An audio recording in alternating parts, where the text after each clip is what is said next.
Praise the lord. ఈరోజు దేవుని వాగ్దానం మొదటి సమూయేలు 1వ అధ్యాయము 17వ వచనము. ఇశ్రాయేలు దేవునితో నీవు చేసుకొనిన మనవిని ఆయన దయచేయునుగాక. ఈరోజు హన్నా జీవితం గురించి మనతో దేవుడు మాట్లాడుతున్నారు. హన్నా జీవితాన్ని మనం ఒకసారి ఈరోజు జ్ఞాపకం చేసుకున్నట్లయితే, గర్భఫలము లేదు అనే నిందను అనుభవించుచు, అవమానమును పొందుచు, అందరి చేత అవమానము పొంది నవ్వుల పాలైనటువంటి స్థితి హన్నా జీవితంలో కనబడుతున్నది. ఆమె దేవుని సన్నిధిలో నీళ్లు కుమ్మరించినట్లుగా తన హృదయం అంతటిని ఆయన సన్నిధిలో కుమ్మరించి ప్రార్థించి దేవుని యొద్ద నుండి ఒక జవాబు పొందుకుంది.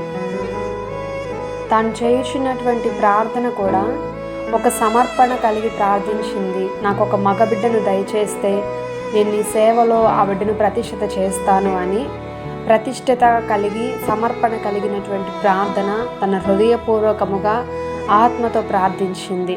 అట్టి ప్రార్థన దేవుడు అంగీకరించి దేవునితో ఏ తీర్మానం అయితే చేసుకున్నదో ఆ తీర్మాన ప్రకారముగా దేవుడు ఆమె యొక్క కోరికను నెరవేర్చి సఫలము చేశాడు. ఈరోజు నీ జీవితంలో కూడా నువ్వు ఒక విషయంలో ఇది కావాలి నాకు అని దేవుని సన్నిధిలో బ్రతిమిలాడుతున్నావా? ఈరోజు నీ ప్రార్థన ఎలా ఉండాలి అని అంటే సమర్పణ ఉండాలి. సమర్పణ కలిగి ప్రార్థించాలి. ఇది నా జీవితంలో నాకు అనుగ్రహించావంటే నేను నీకు ఇదిగో ఈ మొక్కుబడి చెల్లిస్తాను అని ఒక సమర్పణతో ప్రార్థించినప్పుడు హన్నా చేసిన ప్రార్థనకు జవాబిచ్చినటువంటి దేవుడు నీవు చేసే ప్రార్థనకు కూడా తప్పక జవాబును దయచేస్తాడు.